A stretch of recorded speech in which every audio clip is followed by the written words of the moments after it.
Zhou pun keluar, namun bukannya pergi, dia justru bersembunyi. Hai semuanya, terima kasih telah mengklik video ini dan selamat datang kembali. Untuk yang baru mampir di channel ini, kenalin aku Nadia Ayu. Bagaimana kabar kalian? Semoga baik-baik saja ya.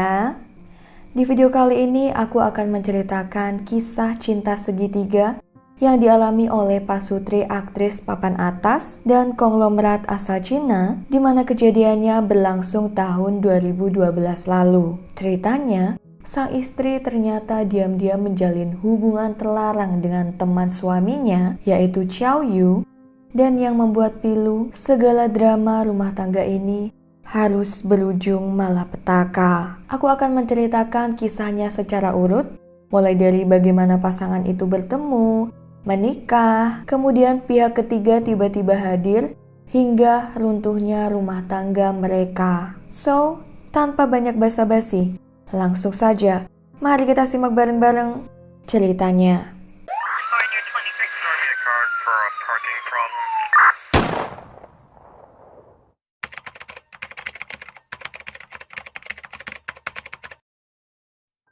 Bai Jing lahir pada 4 Juni 1983 di Tiling, Provinsi Liaoning, Cina. Bai Jing sejak kecil punya bakat menggambar dan kedua orang tuanya mendukung sang putri untuk masuk sekolah seni. Keputusan orang tuanya ini nampaknya sangat tepat karena tak hanya sukses dalam sekolah, Bai Jing juga mendapat berbagai tawaran beasiswa. Ketika usianya 18 tahun, Bai Jing masuk ke Central Academy of Drama, salah satu universitas seni bergengsi di Cina. Dan saat itu juga, dia pertama kali bertemu dengan konglomerat bernama Zhou Chenghai, yang di masa depan akan menjadi suaminya. By the way, mohon maaf ya guys kalau aku salah melafalkan namanya. Bai Jing dan Zhou Chenghai bertemu tahun 2004. Zhou memberikan kontribusi besar di hidup Bai Jing, mulai dari uang hingga koneksi, dengan harapan dapat membantu kemajuan karir aktingnya. Semenjak itu, popularitas Bai Jing di dunia drama serta perfilman Cina mulai meroket.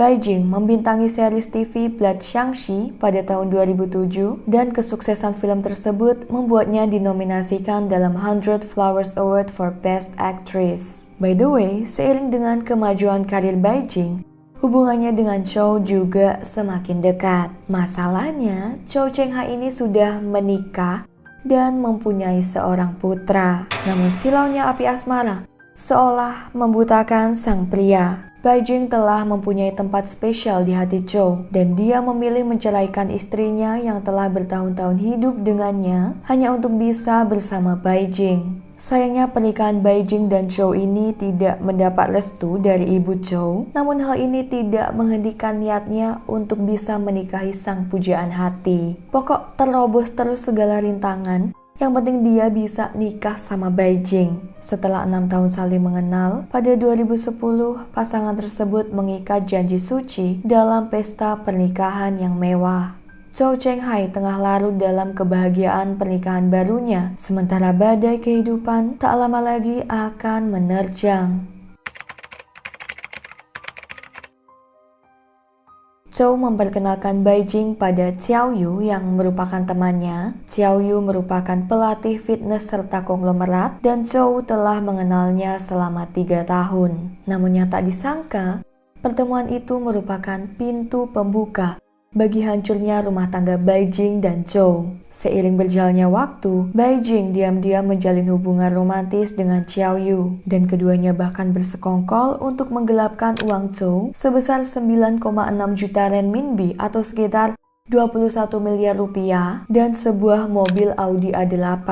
Tak hanya itu, mereka menyewa wanita malam yang disuruh untuk menggoda Zhou, lalu keduanya merekam interaksi tersebut. Tujuannya agar Bai Jing bisa menceraikan Zhou, kemudian bisa bersama Xiao Yu dengan alasan suaminya dan agar mendapat harta gonogini Zhou. Persoalan rumah tangga ini makin runyam ketika Bai Jing mendatangi ibu Zhou yang sedang dirawat di rumah sakit pada 1 Januari 2012 dan mengatakan bahwa dia ingin menceraikan putranya. Setelah mendengar kabar ini, ibunda Zhou terkena serangan jantung hingga meninggal dunia. Ya, keadaan lagi sakit, dengar kabar seperti ini, langsung ngedrop lah tubuhnya. Chow sangat terpukul. Dia tidak bisa menerima kenyataan pahit harus kehilangan sang ibu.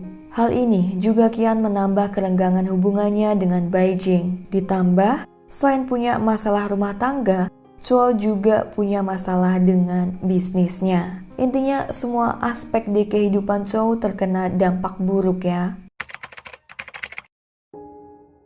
Pada 13 Februari 2012, Beijing mengajukan gugatan cerai ke Pengadilan Rakyat Distrik Chaoyang. Beijing mengklaim bahwa Chow punya wanita simpanan dan melakukan KDRT.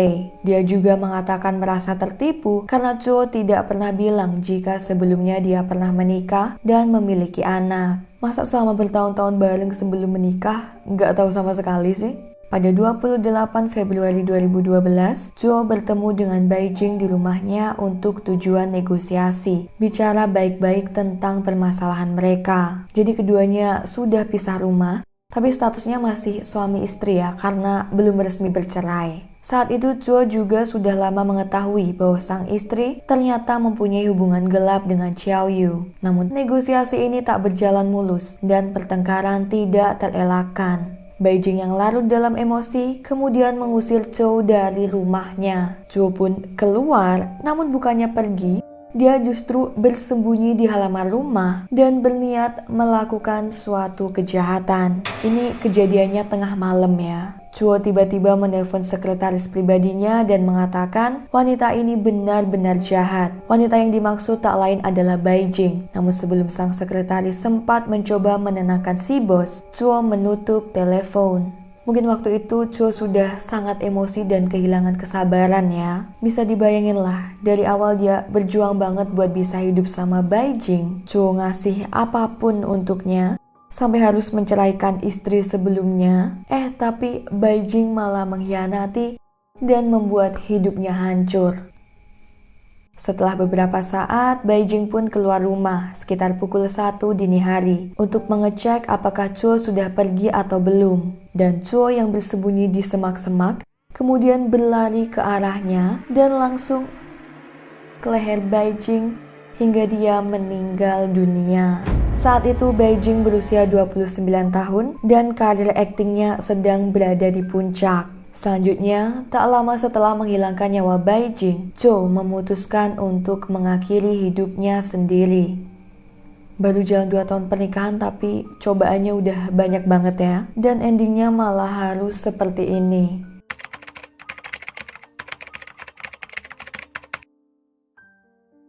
Seiring dengan berjalannya investigasi kasus Beijing dan Chow Chenghai, polisi menahan Xiao Yu karena dianggap ikut andil dalam segala masalah ini. Dia pun dinyatakan terbukti bersalah atas penggelapan uang serta penipuan kepada Chow dan diberikan hukuman 11 tahun penjara. Dan ada satu fakta yang mind-blowing, yaitu menurut pihak berwenang, Xiao Yu bukanlah konglomerat seperti yang orang-orang ketahui, melainkan dia seorang penipu dan berusaha mendekati Beijing, lalu merusak hubungan pernikahannya dengan Chow agar dia bisa mendapatkan uang. Apalagi kan kalau Beijing udah cerai sama Chow, otomatis dia dapat harta gunung gini.